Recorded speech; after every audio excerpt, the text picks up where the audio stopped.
20 kilometers south of Berchtesgaden, high in the Obersalzberg, the former National Socialist enclave was transformed after the war into a museum, hotel, and national park.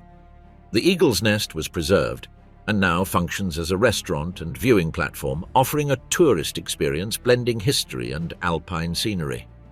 Meanwhile, the remains of the Berghof, Hitler's residence, were demolished in 1952. Today, only the foundations and some walls remain, surrounded by paths and signage that commemorate its past. Nearby is the Historical Documentation Center, where visitors can tour former bunkers and gain a critical insight into the site. North of Berlin, Villa Bogensee, Joseph Goebbels' refuge, remains abandoned and in advanced disrepair. State property, it has been offered free of charge for restoration, but without success.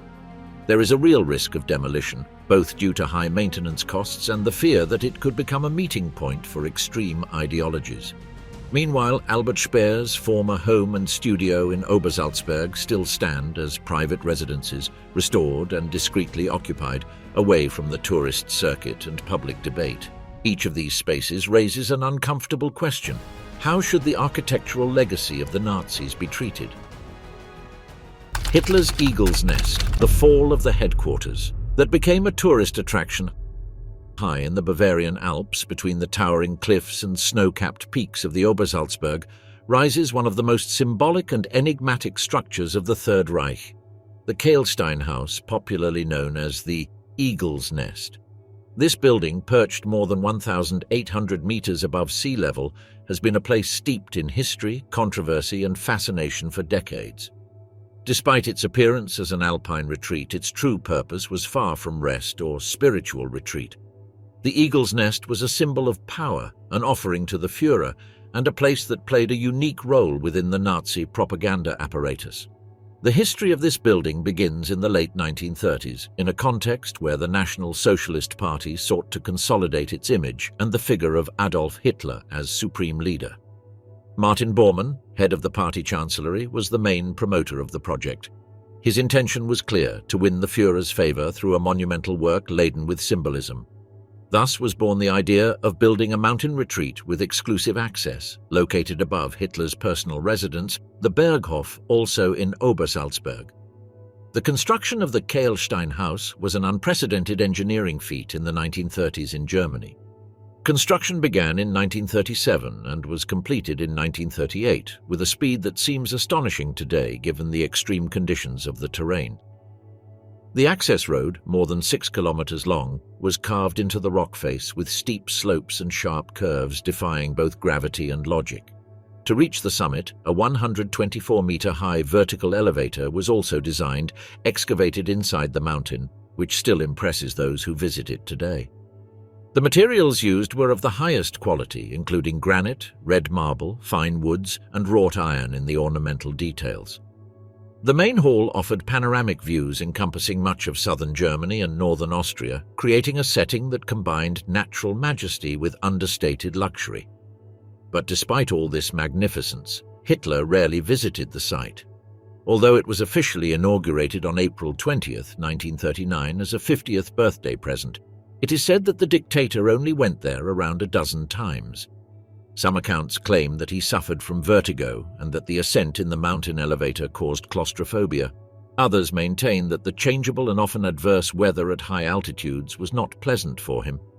Beyond his limited personal presence, the Eagle's Nest acquired an almost mythical aura around the Führer. Nazi propaganda contributed to this, portraying the site as an elevated, almost heavenly retreat from which Hitler gazed down upon the entire Reich. The location and construction had an intentional symbolic charge, depicting the Führer towering above the people high above them as a distant and almost divine figure. The site served as a venue for diplomatic and high-level meetings, although in practice it was not a central hub of power or military decision-making. During World War II, the Kehlstein House remained virtually untouched. Unlike other Nazi complexes, its use remained limited, and its remote location protected it from bombing. The true seat of power on Obersalzberg was the Berghof, further down the slope, where Hitler spent long periods of time with his inner circle. The Eagle's Nest, on the other hand, remained an almost ceremonial site, its existence fueling the Führer's cult of personality. Structurally, the work is impressive even by today's standards. The marble staircase leading to the elevator, the polished, brass-clad elevator itself, the vaulted ceilings of the main dining room, and the carved stone fireplaces are testaments to the precision and effort invested. It is estimated that more than 3,000 workers participated in the construction, laboring in dangerous conditions, braving collapses, snow, and extreme temperatures.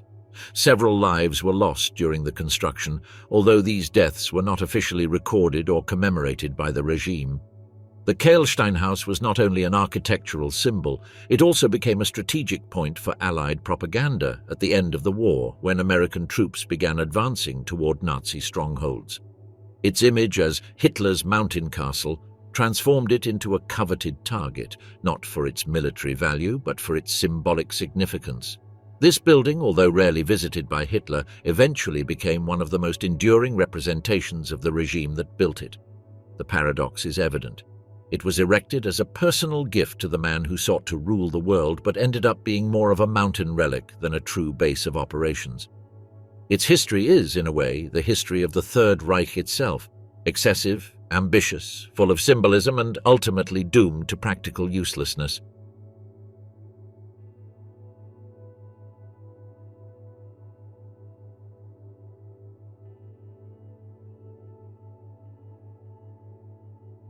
As the war drew to a close in the spring of 1945, the Allies were already steadily advancing on Germany.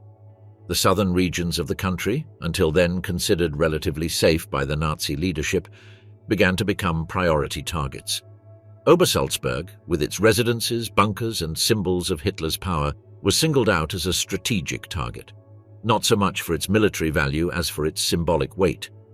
The Kehlsteinhaus, although never a command center, represented one of the most iconic pieces of the Nazi ideological machinery. The question the Allies faced was not whether they should capture it, but when and how. At the end of April 1945, while Hitler was entrenched from the Führerbunker in Berlin, Allied troops, primarily from the US 3rd Infantry Division and the 101st Airborne Division, began approaching the Obersalzberg complex. The German forces there offered little resistance. Many party members had fled, others had surrendered, and some had committed suicide. On May 4, 1945, US troops occupied Obersalzberg and shortly thereafter took control of the Kehlsteinhaus. They did not find Hitler, as some still believed possible at the time, but they did discover one of the regime's most powerful symbols, now empty and silent. Unlike the Berghof, which had been partially destroyed by a Royal Air Force air raid days earlier, the Kehlsteinhaus was found virtually intact. Its solid stone construction, remote location, and limited strategic value had saved it from the same fate as other regime structures.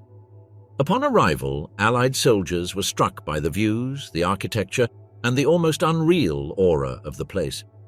In many ways, the Kehlsteinhaus didn't seem like a theater of war, but rather a piece of another world, removed from the chaos that dominated Europe. After its capture, the place was looted. Many soldiers took decorative objects, tableware, furniture, and even marble fragments from the famous fireplace that Mussolini had given to Hitler as souvenirs. These pieces, removed without coordination or inventory, were eventually scattered throughout the United States and Europe, becoming war relics, personal trophies, or simple historical curiosities. The Kehlsteinhaus, which had been built as a monument to power, was gradually dismantled, a victim of the victor's lack of interest and need for symbolic appropriation. During the first post-war decades, the fate of Kehlsteinhaus was shrouded in controversy. For the Allied authorities and later for the government of the Federal Republic of Germany, the building represented a dilemma. On the one hand, it was a tangible reminder of Germany's darkest past. On the other, its architectural value and tourist appeal were indisputable. There were fears, not without reason, that the site could become a pilgrimage point for National Socialist sympathizers, a symbol to be drawn to for ideological purposes. In 1952, control of the Berchtesgaden region and the Kehlsteinhaus was transferred to the Free State of Bavaria. In an effort to prevent the sacralization of the site, measures were taken to restrict access, and all forms of glorification of the Nazi regime were prohibited. For a time, demolition of the building, as had been done with the Berghof, was even considered. However, its remote location, logistical difficulties, and the costs associated with such a complex destruction operation led to reconsideration of that option. Finally, in the 1950s, a pragmatic decision was made. The Kehlstein House would be preserved, not as a memorial site, but as a tourist attraction for educational and commercial purposes. In 1952, a cafe was opened inside, and over time the building was adapted to receive visitors from around the world. To access the site, the original system continued to be used, the winding mountain path followed by the vertical elevator carved into the rock. Since then, thousands of tourists have ascended the so-called Eagle's Nest each year, many unaware that Hitler had even been there. Today, the Kehlstein House operates as a restaurant and panoramic viewing platform. It is open to the public during the summer months, weather permitting. The interior has been remodeled, removing elements that could be interpreted as homages to the Third Reich. However, a historical and educational focus remains. Adjacent to the restaurant is a documentation center on Obersalzberg, further down the slope, where the history of Nazism, Hitler's residential complex, and the region during the war are detailed. The building remains in excellent condition. Its original structure, made of solid stone and vaulted ceilings, has withstood the test of time and the inclemency of the mountain. The red marble fireplace is still preserved, although fragmented, and some decorative elements have been restored or replaced. The elevator, with its original polished brass doors, continues to operate as it did in 1938, transporting visitors to the summit. From the terrace, the view is the same one that the high-ranking Nazis contemplated, but now without the burden of power that once defined it. Despite its tourist appeal, the Kehlstein House continues to be a subject of debate. For some, its preservation is a way to confront the past and show new generations the places from which one or more of the darkest regimes of the 20th century were built. For others, the fact that it has been converted into a restaurant or viewing platform trivializes its historical significance. However, local authorities have been careful in its management. No Nazi symbolism or commemorative activities are permitted, and historical memory is actively promoted through the documentation center. Thus, the Kehlstein House has managed to survive not only the war but also the tensions of memory. What was once a personal gift to the most feared dictator of the century has been transformed into a space open to the public, converted into an educational tool and a silent warning of what happened. The stones that support it no longer speak of glory but of history. And from the heights of the Alps, where the air remains cold and thin, the Eagle's Nest watches the passage of time, more as a symbolic ruin than as a sanctuary of power. The destruction of the Führerbunker, the Soviets' reaction to arriving at Hitler's final resting place. As World War II moved towards its climax, the Third Reich began to prepare for an increasingly likely scenario: military collapse on the Eastern Front and the need to protect its leaders from the constant aerial bombardment of Berlin. It was in this context that one of the most sinister places in 20th century history was born, the infamous Führerbunker, the final tomb of Hitler. Located approximately 11 meters underground in the garden of the Reich Chancellery on Berlin's Wilhelmstrasse, the bunker was originally built in 1936 as part of an underground system of air raid shelters for high-ranking government officials. However, in 1943, as Allied bombing raids on the German capital intensified, a massive expansion of the shelter began. The goal was to transform it into an underground fortress capable of withstanding the siege and allowing the Führer and his closest circle to remain operational underground in the event of an emergency. Construction was carried out by the Hochtief Company, and work was completed in 1944 under strict SS supervision. The complex was divided into two main sections: the Vorbunker, or pre-bunker, which was shallower and built in 1936, and the Führerbunker itself, which was deeper and better protected. The latter consisted of 18 rooms distributed throughout a confined space, with reinforced concrete walls over 4 meters thick. It was equipped with ventilation systems, an independent electrical supply, a water well, a heating system, and a telephone exchange that kept it in direct contact with the High Command and other government agencies. Although its design followed strictly functional criteria, the Führerbunker was not a mere refuge. Carpet, office furniture, and comfortable elements were installed in its rooms in an attempt to recreate an atmosphere of work and leadership even underground. One of the most notable rooms was Hitler's private bedroom, adjacent to the office from which he would continue to issue orders until his final days. A room for general staff meetings, a kitchen, several rooms for secretaries, and a room for Eva Braun were also provided. Hitler moved into the Führerbunker on January 16, 1945. By then, the military situation was already desperate. The Red Army was advancing inexorably from the east, and the Allied armies were approaching from the west. Berlin was surrounded and bombings were daily. From deep within the bunker, Hitler attempted to maintain an image of control. He met with officers, issued impossible orders, and reprimanded commanders who no longer had troops at their disposal. The atmosphere became increasingly oppressive, not only due to the physical conditions of the place, but also due to the psychological tension that gripped its occupants. Between February and April 1945, the Führerbunker became the epicenter of what remained of the Nazi government. It was a subterranean, hermetic world, oblivious to outside reality, where decisions were made that no longer influenced the course of the war.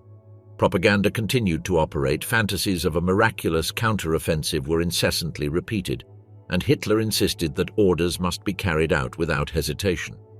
But outside, Berlin was burning. The streets were in ruins, civilians were dying by the thousands, and Soviet tanks were approaching within 10 kilometers of the heart of the city.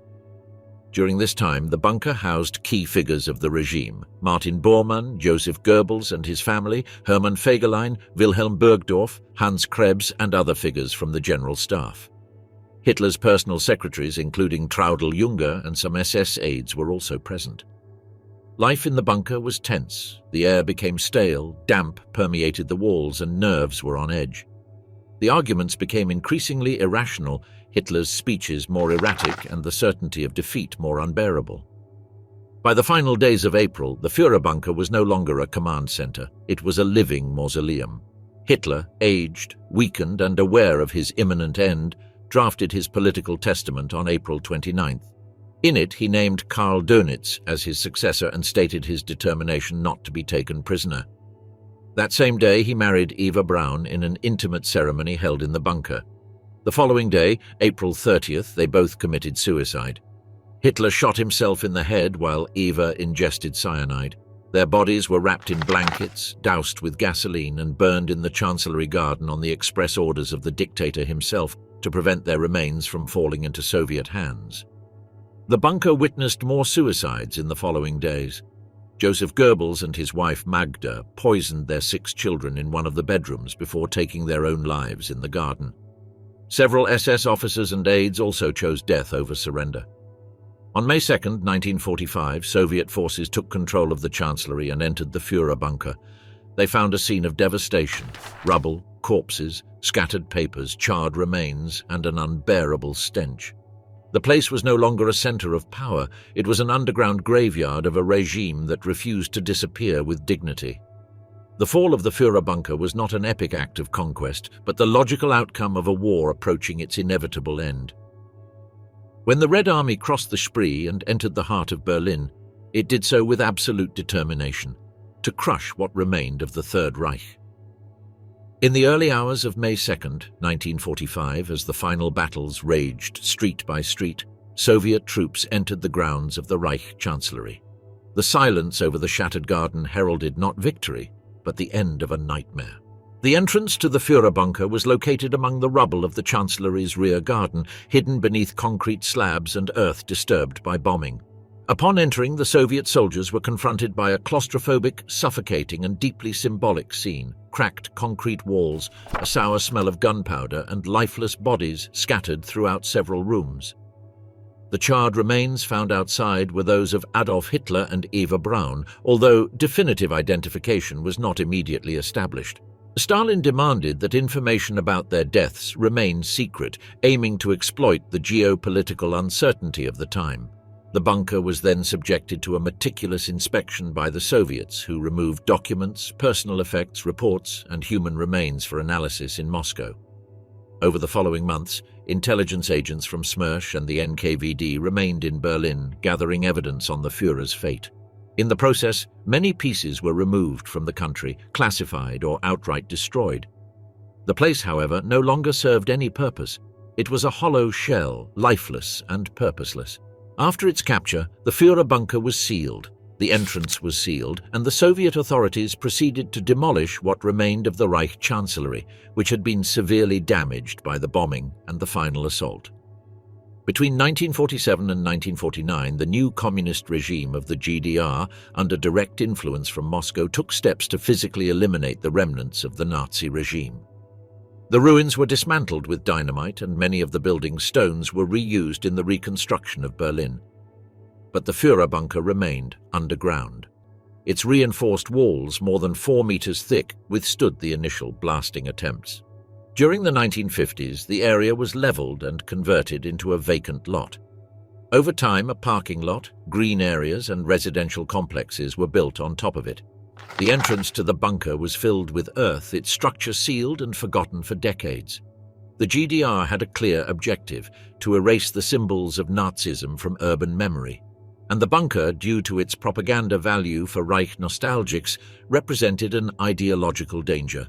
During the Cold War, the Führerbunker remained off the map, invisible to both citizens and tourists. East German authorities did not place plaques or allow visits. Even historians had restricted access. It was only after the fall of the Berlin Wall in 1989 that interest in the site resurfaced. In the 1990s, a wave of historical revisions prompted a search for the physical remains of the Third Reich's infrastructure.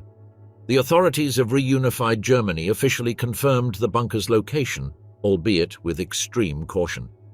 There were fears that the site could become a pilgrimage site for neo-Nazi groups.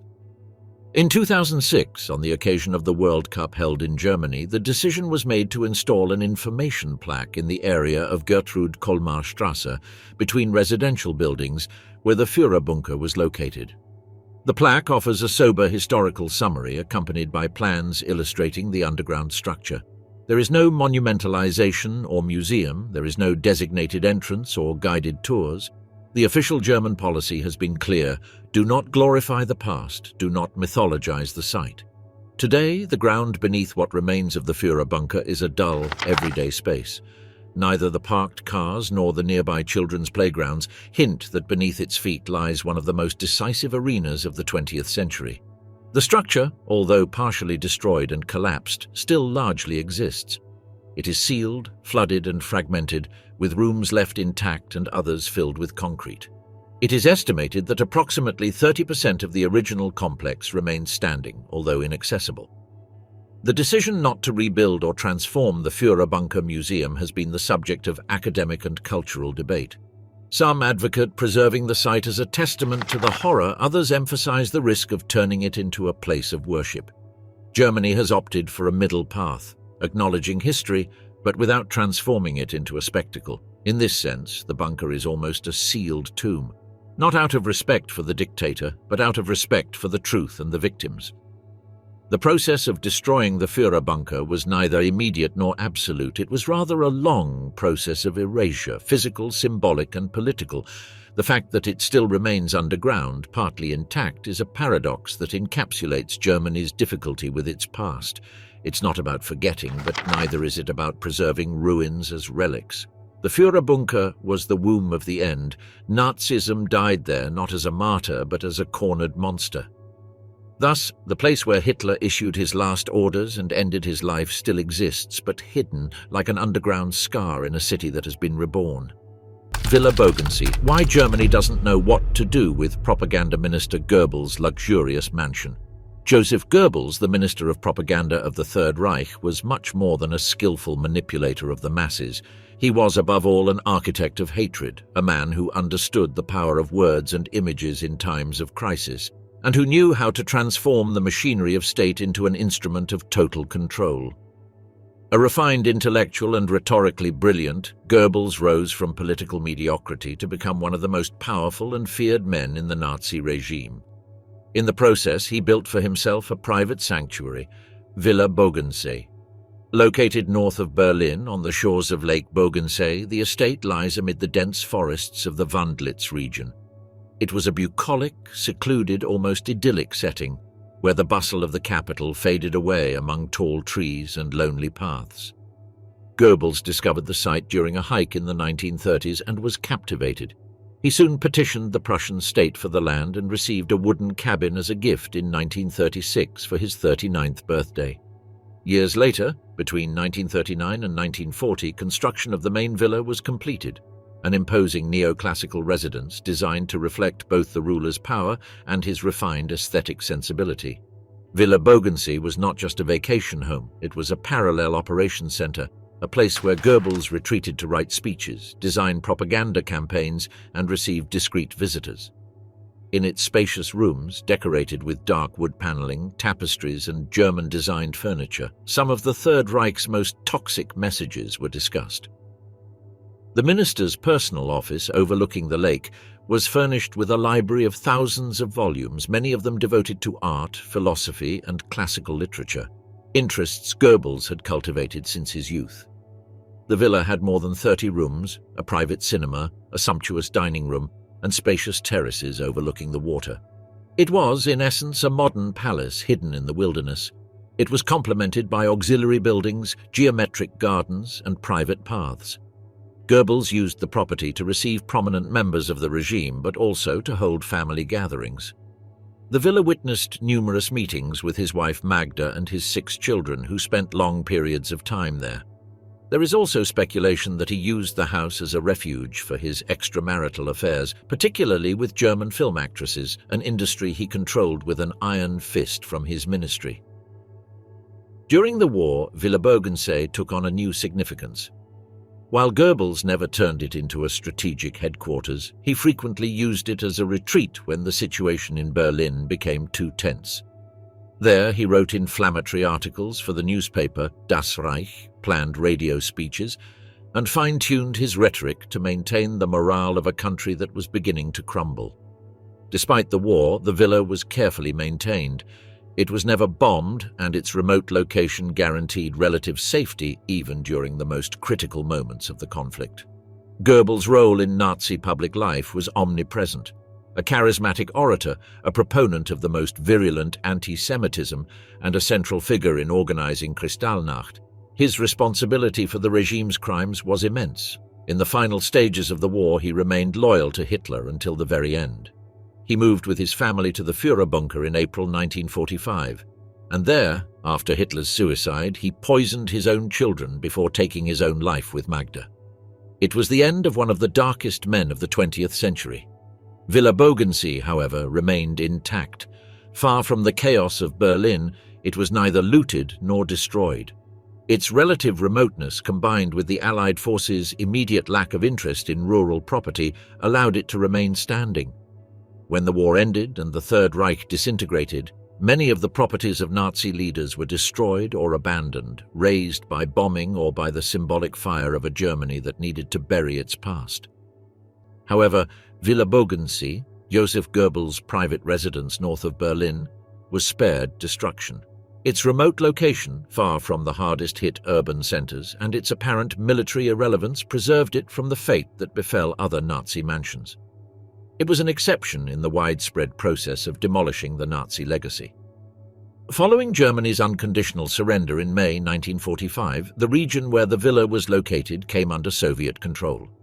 The Soviet troops who occupied Berlin and its surroundings found Bogensee to be an intact, furnished, functional, and still sumptuous property. However, they did not completely loot it. Unlike Hitler's Berghof, which was immediately pillaged, Goebbels' house was considered by the Soviets to be a useful space for their own purposes. Thus began a new era for the residence, the transformation of a symbol of Nazi power into a tool of the new communist regime. In the early 1950s, the German Democratic Republic, now established as a satellite state of Moscow, formally appropriated Villa Bogensee. It was transferred to the Free German Youth, the youth organization of the Socialist Unity Party. Ironically, the place where Goebbels perfected the gears of totalitarianism was repurposed to train new generations of communist cadres. Its salons were used for seminars, political camps, and instruction in Marxist-Leninist doctrine. The house was incorporated into a larger educational complex, which extended over several hectares around the lake. For more than 4 decades, the villa served as an ideological training center. Its walls, once the site of hateful speeches, were now decorated with portraits of Marx, Engels, and Lenin. The rooms were transformed into classrooms. Goebbels's private cinema was adapted as a space for educational screenings, and the gardens became areas for recreation and communal activities. The memory of the Nazi past was deliberately silenced. Although the authorities knew perfectly well who owned the house, they chose to erase their traces, reconfiguring the space under the logic of the socialist present. The fall of the Berlin Wall in 1989 and the subsequent German reunification in 1990 marked a new turning point in the history of Villa Bogensee. The collapse of the GDR also meant the dissolution of the FDJ as a state organization and the gradual abandonment of many of its facilities. The villa, until then maintained in acceptable condition, was closed and left unoccupied. It then began to suffer a slow process of deterioration, fueled by a lack of resources and the absence of a clear plan for its use. Unlike other historical sites, Bogensee's past posed a problem for the authorities of the newly unified state. During the 1990s, various proposals emerged to repurpose the property. Some suggested converting it into a memorial center for Nazism and communism. Others proposed transforming it into an art space or a neutral educational center. However, most projects failed due to lack of funding, administrative disputes, or fears that the site could become a pilgrimage site for Third Reich nostalgics. The state of Berlin, to which the property currently belongs, has repeatedly expressed its intention to sell it or lease it, but without success. At the beginning of the 21st century, Villa Bogensee was the subject of reports, journalistic investigations, and public debates. Its well-preserved architecture, its dimensions of more than 16 hectares of forest and buildings, and its controversial origin make it a historical rarity. It is the only building belonging to a high-ranking Nazi leader that remains virtually intact on German soil. Neither the Berghof nor Göring's house nor the residences of Himmler or Bormann have survived in this form. This fact raises ethical and political dilemmas regarding its preservation. However, since 2012, the villa has been closed to the public, although it is occasionally allowed in for guided tours organized by local historians or private foundations. Some of the rooms still retain some of the original Nazi-era furnishings. Other spaces are empty or partially restored. The natural setting has been respected, and the connection to Lake Bogensee remains one of the site's main attractions. But the house, in essence, remains suspended in time, an uncomfortable reminder of the links between aesthetics, power, and propaganda. To date, there is no concrete official plan for its rehabilitation. The city of Berlin has issued calls for private investors wishing to use the site for cultural or educational purposes, but the site's reputation, its symbolic significance, and legal requirements have prevented anyone from taking on the project. The possibility of demolishing it has been discussed, albeit with reservations. Transforming it into a memorial to the dangers of ideological manipulation and propaganda, following models such as the Nazi Documentation Center in Munich, has also been proposed. However, no project has come to fruition. Currently, Villa Bogensee remains in limbo, a kind of cursed jewel, too contaminated by its past to be reused without controversy, but too intact and valuable to be demolished. It is a reflection of the tensions surrounding historical memory in Germany, a country that has made enormous efforts to confront its past, but still faces challenges in dealing with the material traces of its most infamous figures. In the Wandlitz woods, Goebbels' shadow still floats among the trees, silent but present. The legacy of Nazi architecture, the fate of Albert Speer's house and studio in Obersalzberg. Albert Speer, known as the architect of the Third Reich, was one of the most complex figures in Adolf Hitler's inner circle. His rise within the Nazi regime was meteoric, first as the Führer's official architect and later as Minister of Armaments and War Production. His technical talent, his apparent detachment from the regime's most brutal policies, and his mastery of justificatory language allowed him to project an image as a good Nazi after the war, although his involvement in the slave labor system and the German war machine was profound. At the height of his power, Speer had a private residence and studio in Obersalzberg, very close to Hitler's Berghof. Speer's house in Obersalzberg was not a personal whim, but a natural consequence of his proximity to the Führer. By the 1930s, Obersalzberg had become the mountain bastion of Nazi power. Hitler transformed this alpine area into a private enclave, where not only was the Berghof, his famous Bavarian residence, built, but also a complete infrastructure with roads, tunnels, auxiliary buildings, and sentry posts. It was in effect a semi-clandestine headquarters from where key decisions were made. Speer, being part of this circle of trust, needed to be present in body and mind. Albert Speer's home was built in a functional and sober style, faithful to the architectural taste he himself promoted. Far from the Baroque style of other Nazi buildings, his house combined modern elegance with a spatial rationality clearly designed for work. Located a short distance from the Berghof, it allowed quick access to Hitler's private meetings. The building included offices, a personal library, and a drawing room where Speer designed monumental architectural projects, such as the new Reich Chancellery in Berlin, as well as logistical elements for the Armaments Ministry. Speer's studio was more than a workspace. It was a laboratory of ideas at the service of a totalitarian regime. It was there that the main outlines of Germania were conceived, the megalomaniacal project that sought to transform Berlin into the capital of the world under German rule. Colossal columns, endless avenues, and enormous domes, this entire architectural universe was born among sketches and models on his alpine desk. However, with the outbreak of war, the studio shifted its focus to a more immediate task, increasing the efficiency of war production at any cost, even with the massive use of forced labor. Like many of the properties in Obersalzberg, Speer's house suffered severe damage during the Allied bombing raids of April 1945. The area was the target of a concentrated air raid carried out by the British Royal Air Force, whose objective was to weaken the last symbolic bastion of Nazi power. Although Speer's home wasn't completely destroyed, it was rendered unusable and abandoned shortly after the surrender. Like many other buildings in the complex, it was looted by soldiers and civilians in the chaotic days following the collapse of the Third Reich. After the end of the war, the Obersalzberg region was occupied by US forces. Speer's house, now in partial ruins, was inspected, searched, and documented. However, it was not the subject of special attention as other properties directly associated with Hitler were. The reason was clear. Speer, despite having been one of the main leaders of the Nazi war apparatus, projected a less ideological, more technocratic image. Moreover, at the Nuremberg trial, where he was sentenced to 20 years in prison, Speer managed to position himself as a repentant man, distanced from fanaticism. Over the decades, the landscape of Obersalzberg was transformed. In the 1950s, the Bavarian authorities, together with the US Army, decided to demolish much of the ruins of the complex to prevent them from becoming neo-Nazi sites of worship.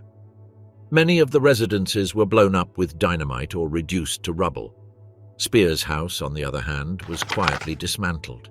Its remains were buried under vegetation or removed without a visible trace. Unlike the Berghof, whose destruction was documented and photographed, the demise of Speer's home occurred without ceremony or public attention. Today, the exact location of his house can be located using historical maps and aerial photographs, but no structure remains.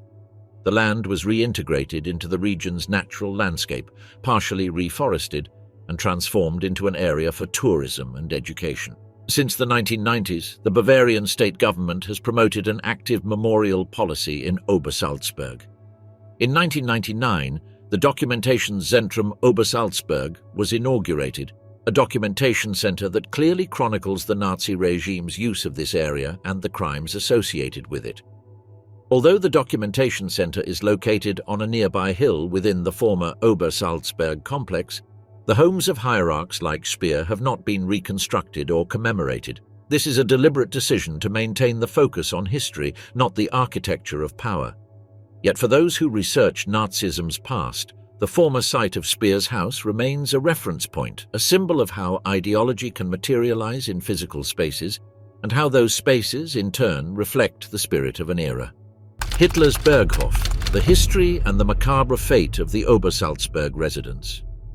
Located in the idyllic mountainous region of Bavaria, the Berghof was much more than a simple country house. It was Adolf Hitler's personal retreat and at the same time an informal seat of power for the Third Reich. From this secluded corner of the world, Hitler spent long periods not only resting, but also making decisions of enormous significance for the course of history. The Berghof became a sort of ideological sanctuary where plans were hatched, treaties were signed, and the mythology of Nazism was constructed. The origins of the Berghof date back to the 1920s. In 1923, following the failed Munich Putsch, Hitler was imprisoned in Landsberg. After his release, he wrote Mein Kampf, a work that earned him significant royalties.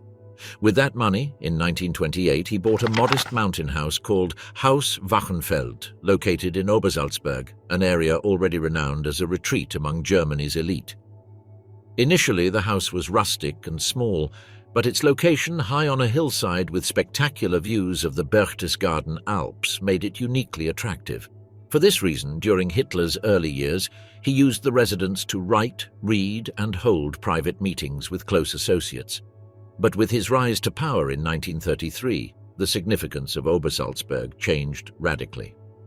In 1935, the modest Wachenfeld was completely transformed.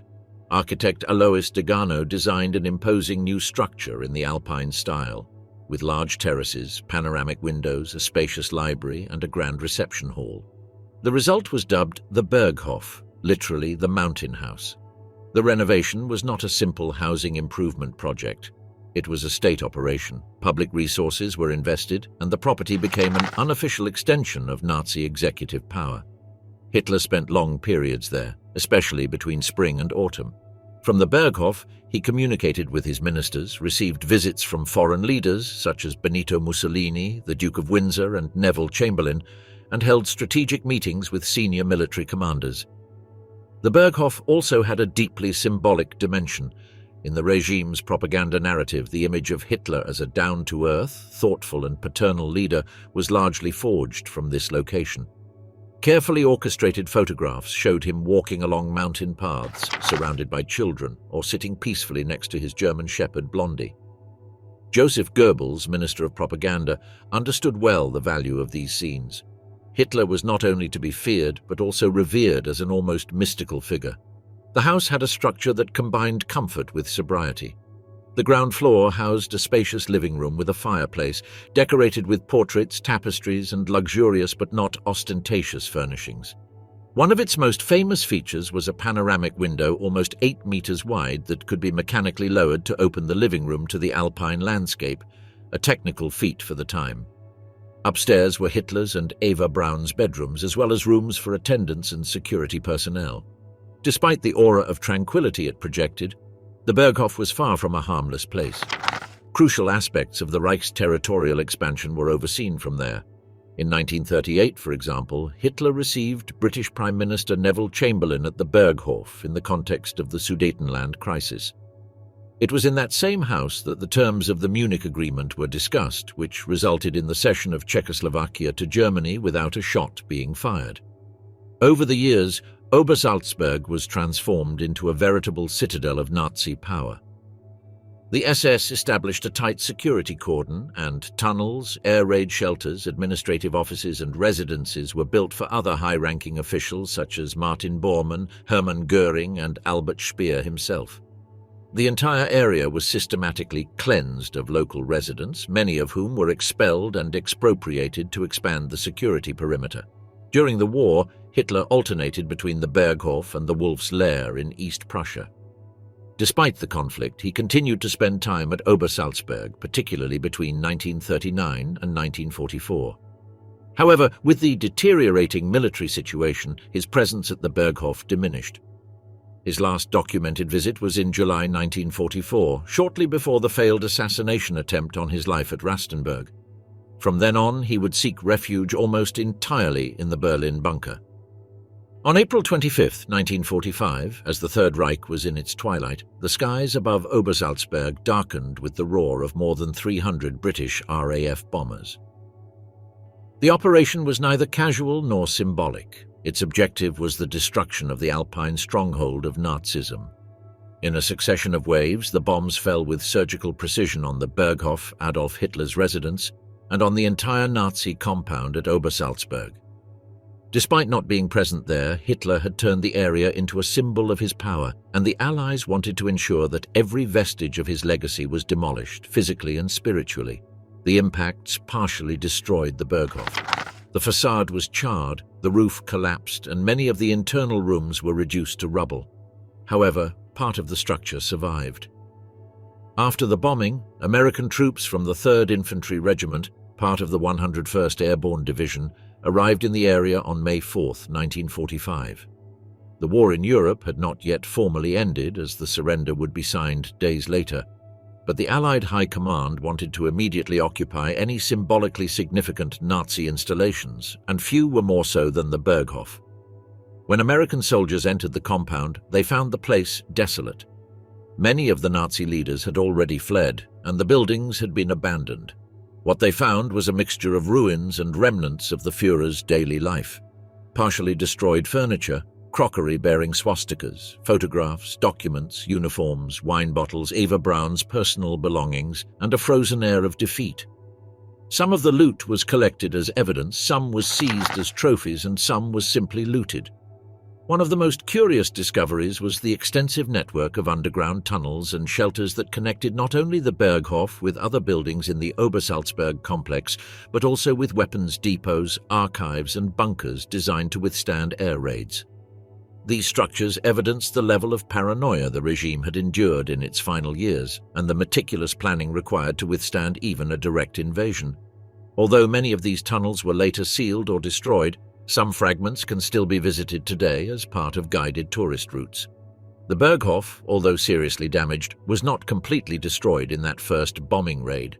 For strategic reasons, and to prevent the site from becoming a neo-Nazi pilgrimage site, the occupation authorities decided to dynamite what remained in 1952.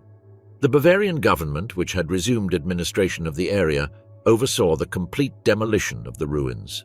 No stone was left unturned. The main entrance was sealed with cement, the foundations covered with earth, and any commemoration or public reference to the site was banned for decades. In parallel, the rest of the Obersalzberg complex met various fates. Some structures were converted for military use by US forces, which maintained a base in the area until the early 1990s. The military presence limited civilian access to the area, helping to keep it away from sensational tourism or extremist groups.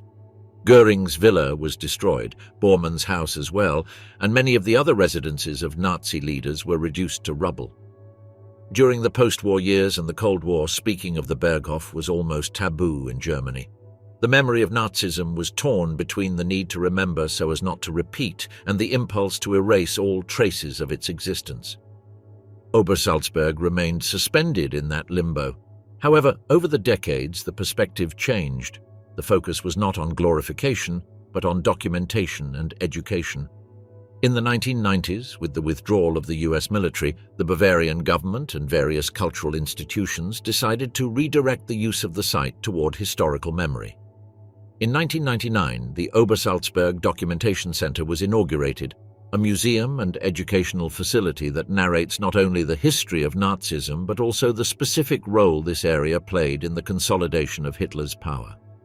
The exhibition includes previously unseen photographs, documents, interviews, and digital reconstructions of the Berghof, as well as a section explaining its destruction. Today, the exact spot where the Berghof once stood is not marked with plaques or signs. Instead, there is a wooded area, overgrown with weeds and trees. Some foundations remain partially visible, protected by fences. Official policy has been not to monumentalize the site to avoid any kind of fetishization. However, every year thousands of visitors walk the Obersalzberg alpine trails, drawn by the mix of history, landscape, and morbid curiosity. Many do so out of respect, others, unfortunately, for more murky purposes. The debate about what to do with places like the Berghof continues. Some argue that all physical traces should disappear, others that the memory should be sustained by visible ruins as a permanent warning. The truth is that the Berghof no longer exists as a structure, but its history continues to hang like a shadow over European memory. Himmler's Wolfguard, SS Hochwald, its history, its destruction, and its present state. In the final years of the Third Reich, as the war machine began to crumble under the weight of its own ambitions, Heinrich Himmler, Reichsführer of the SS, sought refuge and direction from a secret enclave located in the dense forests of what is now eastern Poland. This was the SS Hochwald, also known as the Wolfguard. This complex, less famous than Hitler's more famous Wolf's Lair in East Prussia, was conceived as Himmler's personal operational center, a refuge where he could continue to direct the affairs of the SS, even when Berlin was under fire.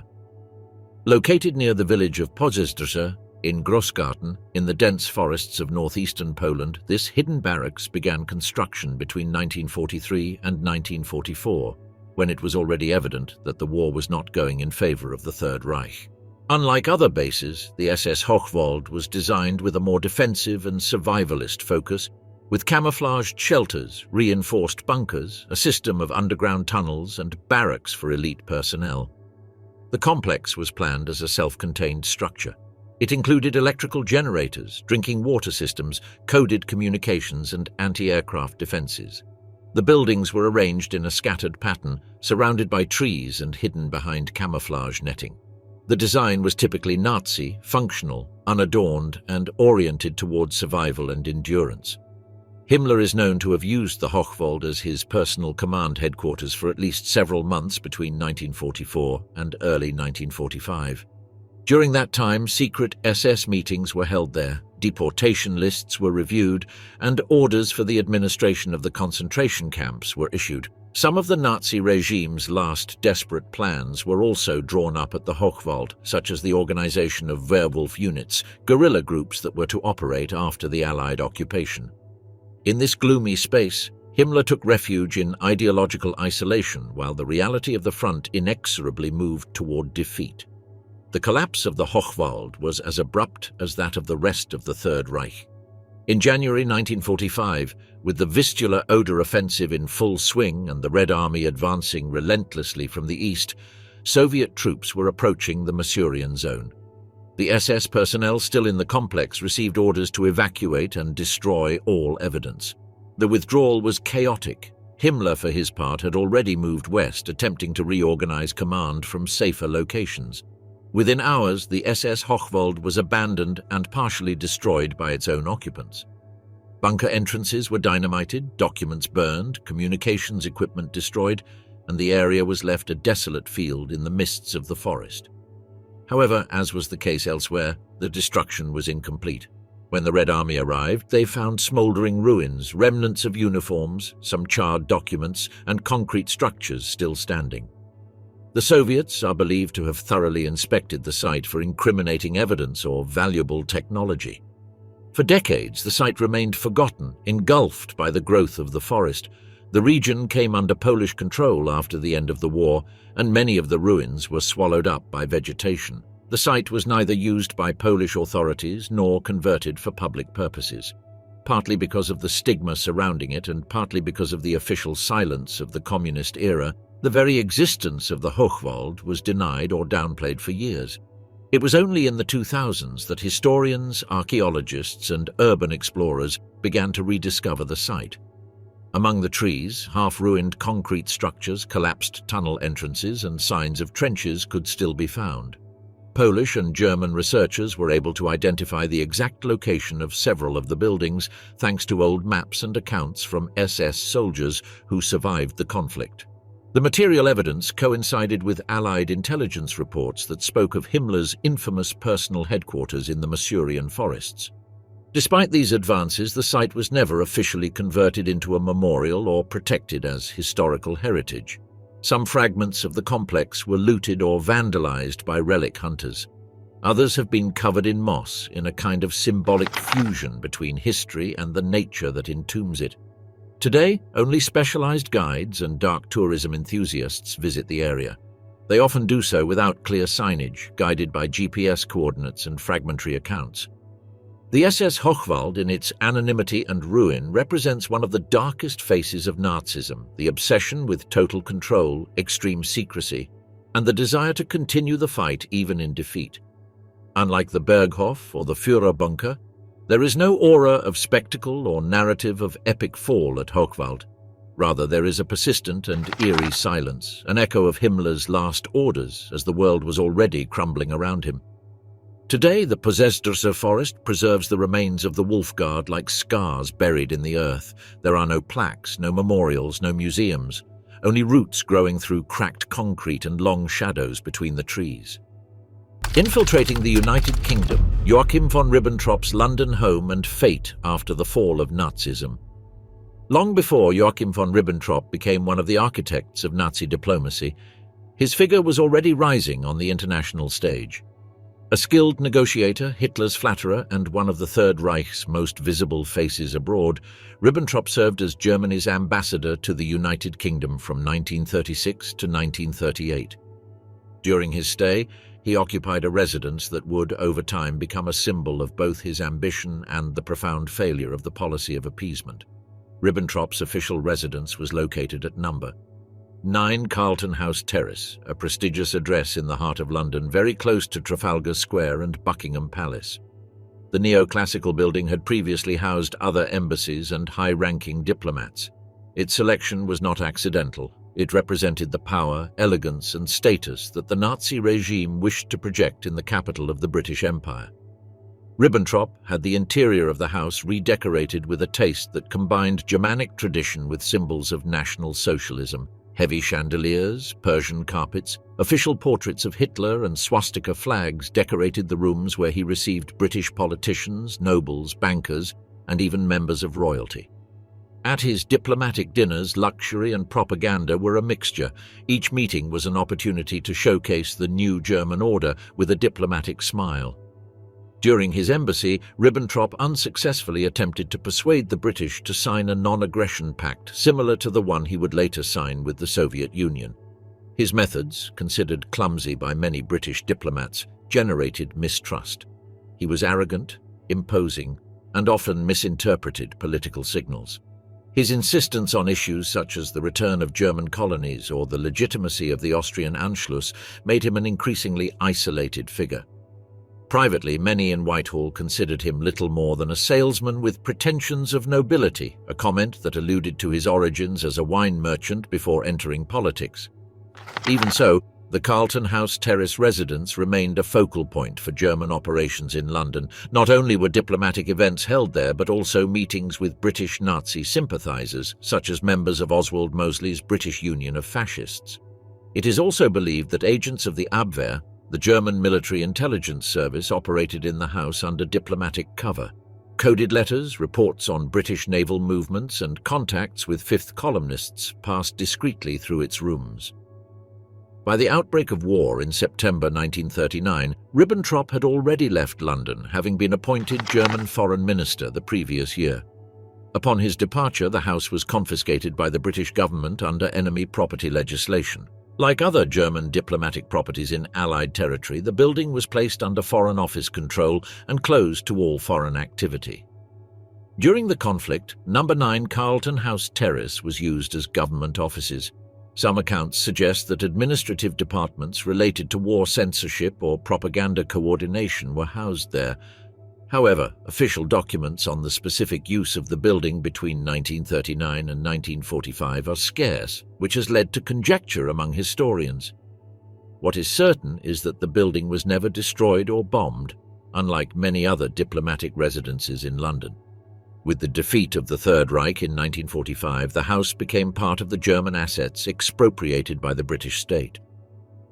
Unlike other properties that were later returned or sold, 9 Carlton House Terrace was converted into part of the British state's heritage, eventually housing the headquarters of foundations and learned societies.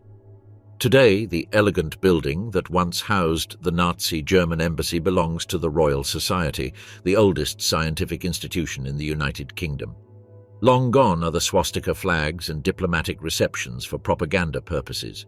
Instead, scientists, researchers, and academics gather in the same place where decades earlier, networks of influence were woven in the name of a regime that would ultimately plunge Europe into unprecedented tragedy.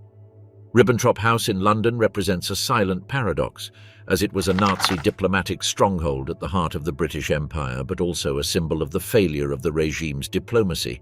And today, without a plaque or explicit mention, it is part of a network of institutions dedicated to knowledge and human progress, an unexpected twist for a space that once served the darkness of history.